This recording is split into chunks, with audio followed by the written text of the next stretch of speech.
नमस्ते सबैलाई, म प्रतिमा र आज मसँग छ OnePlus को Nord CE 2 Lite भन्ने स्मार्टफोन जुन चाहिँ नेपालमा लन्च भएको लगभग 1 महिना जस्तो नै भइसक्यो। तत्काल यो फोन चाहिँ एउटा मात्रै मेमोरी भेरिएन्टमा अवेलेबल छ, 8GB RAM र 128GB स्टोरेज भेरिएन्ट, जसको मूल्य 40,000 रुपैयाँ भनेर तोकिएको छ। तपाईले अब यो प्राइसलाई चाहिँ इन्डियासँग कम्पेयर गर्ने हो भने अलिकति महँगो नै हुन जान्छ यो, तर गुड थिङ इज कि तपाईले यो प्रिमियम प्राइस पे गरेपछि चाहिँ 1 वर्षको ब्रेकेज इन्स्योरेन्स पनि पाउनुहुन्छ यो फोनमा। ओके, किपिङ द्याट असाइड, आजको यो भिडियोमा चाहिँ म Nord CE 2 Lite सँगको मेरो एक्सपिरियन्स तपाईहरुसँग शेयर गर्नेछु। तर before getting started, a big shout out to the sponsor of today's video, Biz Bazaar. बिज बजार चाहिँ एउटा नेपाली ई कमर्स प्लेटफर्म हो जसले प्रत्येक महिनाको 20 गते 20 मा बिज गेट लकी हरेक 20 भन्ने क्याम्पेन चाहिँ सुचारू गरेको छ। यस अन्तर्गत यो ज्येष्ठ महिनाको 20 गते शुक्रबार पनि 24 घण्टाको लागि यो क्याम्पेन लाइभ हुनेछ, जहाँ तपाईले हरेक प्रडक्टमा मिनिमममा पनि 20% डिस्काउन्ट पाउनुहुनेछ र यहाँ गेमर्सको लागि भनेर कम्बो आवर पनि छुट्याइएको छ। मलाई अलिकति इन्ट्रेस्टिङ र स्पेशली मेन्सन गर्न मन लागेको चाहिँ अक्सन भन्ने अफर हो, जहाँ तपाईले सर्टन प्रडक्ट्समा मन लागेको प्राइस बिट गर्न सक्नुहुन्छ। प्लस यो इभेन्टको दिन बिज बजारको फेसबुक ह्यान्डलमा हुने लाइभ इभेन्टमा तपाईले टन्नै गिभअवेजहरू पनि जित्न सक्नुहुन्छ। यो क्याम्पेन सम्बन्धी सबै जानकारी मैले डिस्क्रिप्सनमा राखिदिनेछु, so make sure to check it out. As usual, सुरुमा डिजाइनको कुरा गर्नु पर्दा Nord CE 2 Lite चाहिँ OnePlus को अरू नर्ड लाइनअपको फोनभन्दा बेग्लै देखिन्छ, स्पेशली ब्याकमा भएको यो डुअल टोन फिनिसले गर्दा। As you can see, camera मोड्युलको एरियामा चाहिँ यहाँ ग्लसी फिनिस दिएको छ OnePlusले भने बाँकीको रेयर प्यानलमा चाहिँ म्याट फिनिस छ। अब design is a subjective thing र पर्सनली मलाई चाहिँ यो खासै मन परेन। एन्टायर ब्याक प्यानलमा चाहिँ म्याट फिनिस भइदिएको भए बेटर देखिन्थ्यो जस्तो लाग्छ मलाई। त्यस्तै अलिकति वाइट पनि लाग्यो मलाई Nord CE 2 Lite। फेरि हातमा लिफ्ट गर्दा अप्ठ्यारो हुने अथवा डिस्कम्फर्ट हुने जस्तो हिसाबले चाहिँ होइन, तर OnePlus को फोनहरू चाहिँ सधैँ कम्प्याक्ट र ह्यान्डी हुने गर्थ्यो, so I was expecting the same here. On a positive note, weight distribution चाहिँ मजाको छ OnePlus Nord CE 2 Lite को, र कम्पनीले चाहिँ बायोमेट्रिकको लागि साइड माउन्टेड फिङ्गरप्रिन्ट स्क्यानर दिएको छ जुन चाहिँ फास्ट र एक्युरेट नै छ। अगाडि चाहिँ तपाईले 6.59 इन्चेसको फुल HD प्लस रेजोल्युसन भएको डिस्प्ले पाउनुहुन्छ। स्याडली एमोलेड प्यानल भने चाहिँ होइन यो, तर कम्पनीले चाहिँ यहाँ 120 हर्ट्ज रिफ्रेस रेट दिएको छ, सो युआईको स्क्रोलिङ एक्सपिरियन्स चाहिँ फास्ट र स्मुथ नै छ। र एमोलेड प्यानल नभए तापनि यो डिस्प्लेको कोर क्वालिटी चाहिँ राम्रै लाग्यो है मलाई। जे होस्, भ्युइङ एङ्गलदेखि लिएर कलर स्याचुरेसन चाहिँ राम्रै छ यसको। प्लस यदि तपाईँ नेटफ्लिक्स अथवा एमाजोन प्राइम जस्तो OTT प्लेटफर्म्समा कन्टेन्ट स्ट्रिम गर्नुहुन्छ भने चाहिँ कम्पनीले यहाँ वाइड 1L1 सर्टिफिकेसन पनि दिएको छ, सो फुल HD रेजोल्युसनमा मुभिज र सिरिजहरू यहाँ तपाईँहरूले हेर्न सक्नुहुन्छ।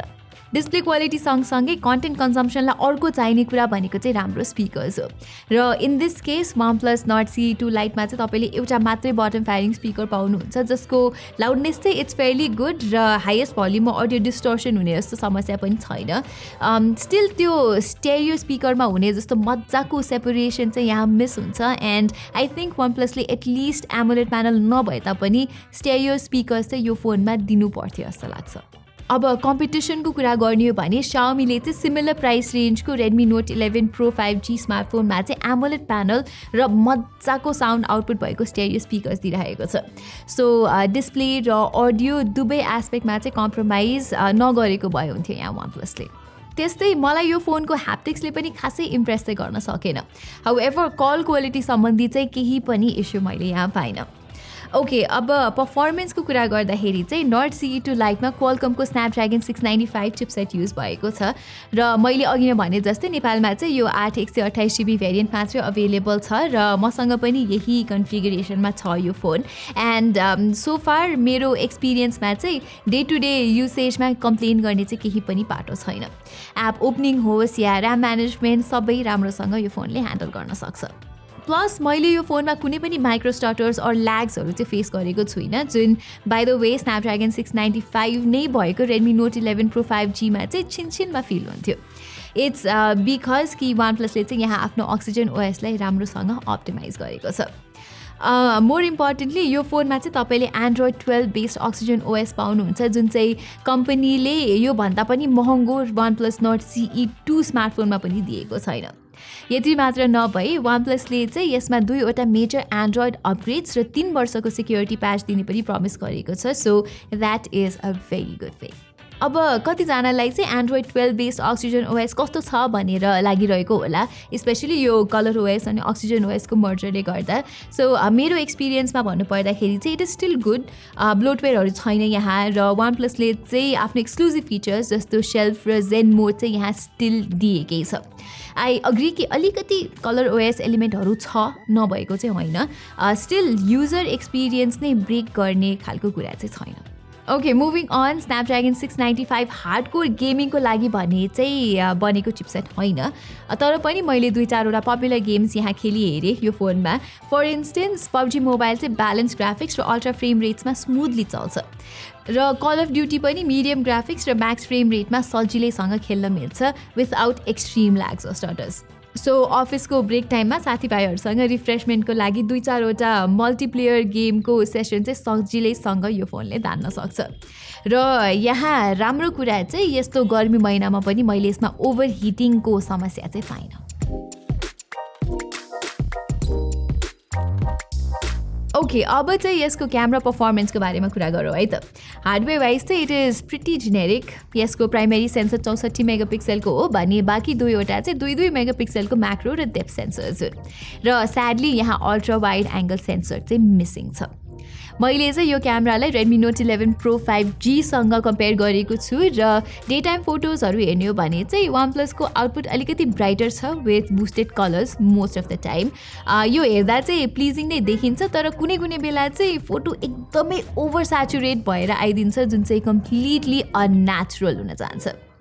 त्यस्तै पोर्ट्रेट्समा भने दुवै फोन्सको स्किन टोन नेचुरल छैन but then again not CE2 लाइटको फोटोज चाहिँ ब्राइटर भएर अलिकति प्लिजिङ देखिन्छ सेल्फिजको कुरामा पनि सिमिलर नै छ केस सो ओभरअलमा चाहिँ दिनको समयमा OnePlus Nord CE2 लाइटबाट ठिकै फोटोजहरू आउँछ तर प्राइस अनुसार they still are average photos र मेरो विचारमा चाहिँ OnePlusको क्यामेरा हार्डवेयर र मेबी अप्टिमाइजेसन विक भएर हो पनि जस्तो लाग्छ मलाई र यो कुरा चाहिँ रातिको फोटोजहरूमा पनि ठ्याक्कै थाहा हुन्छ as you can see night टाइमको बेला चाहिँ रेडमीको रिजल्ट्सहरू कम्पेरिटिभली बेटर छ be it in terms of exposure handling or sharpness र नाइट मोडमा पनि रेडमी नोट 11 प्रो 5G को रिजल्ट चाहिँ कन्सिस्टेन्ट र रिलायबल भएको पाएँ मैले लास्टली यो दुवै फोन्सले चाहिँ 4K भिडियोजहरू खिच्न सक्दैन इनफ्याक्ट 1080p 30 FPS मा मात्र क्याप आउट हुन्छ र यो रेजोल्युसनमा चाहिँ नोट 11 प्रो 5G को रिजल्ट्स रिलेटिभली स्टेबल छ compare to OnePlus Nord CE2 lite र OnePlusबाट सेल्फी भिडियो पनि खासै स्टेबल चाहिँ आउँदैन भने दुवै फोनको एक्सपोजर मेन्टेनेन्स चाहिँ त्यस्तो राम्रो छैन फाइनली यसको ब्याट्री लाइफको कुरा गर्नु पर्दाखेरि चाहिँ म निकै नै सेटिस्फाइड छु यहाँ चाहिँ तपाईँले 5000 mAh को ब्याट्री पाउनुहुन्छ जसले 7 देखि 8 घण्टाको ब्याकअप सजिलैसँग दिन्छ त्यस्तै चार्जिङको लागि भने चाहिँ यहाँ 33 वाटको सुपर वुफ चार्जर आउँछ जसले चाहिँ यो फोनलाई 1 घण्टा र 10 मिनट जस्तोमा फुल चार्ज गरिदिन्छ ओके सो मेरो ओभरअल एक्सपिरियन्स चाहिँ कस्तो रह्यो त OnePlus Nord CE2 लाइटको वेल मिड रेन्ज फोनको लागि चाहिँ यसको पर्फर्मेन्स र यसको software experience is fairly good I have to say तर कम्प्रोमाइज पनि गरेको छ OnePlusले लाइक डिस्प्लेको एस्पेक्टमा स्पिकर्स र क्यामेराको डिपार्टमेन्टमा चाहिँ र यो प्राइस रेन्जमा चाहिँ रेडमी नोट 11 प्रो 5Gले एउटा ओभरअल प्याकेज नै दिन्छ जहाँ चाहिँ तपाईँले मजाको एमोलेड स्क्रिन अनि स्टेरियो स्पिकर्स र इभन ग्लास बिल्ड पनि पाउनुहुन्छ so until and unless you want a OnePlus phone for the software experience म चाहिँ रेडमी नोट 11 प्रो 5G नै लिने सल्लाह दिन्छु ओके सो गाइज यही नै थियो हाम्रो OnePlus Nord CE2 लाइटको फुल रिभ्यू तपाईँहरूलाई यो भिडियो राम्रो लाग्यो भने चाहिँ तल त्यो लाइक बटन थिचेर हाम्रो च्यानललाई सब्सक्राइब गरी नोटिफिकेसन्स बेल थिच्न नबिर्सिनु होला यति भन्दै म प्रतिमालाई बिदा दिनुहोस् I see you in my next video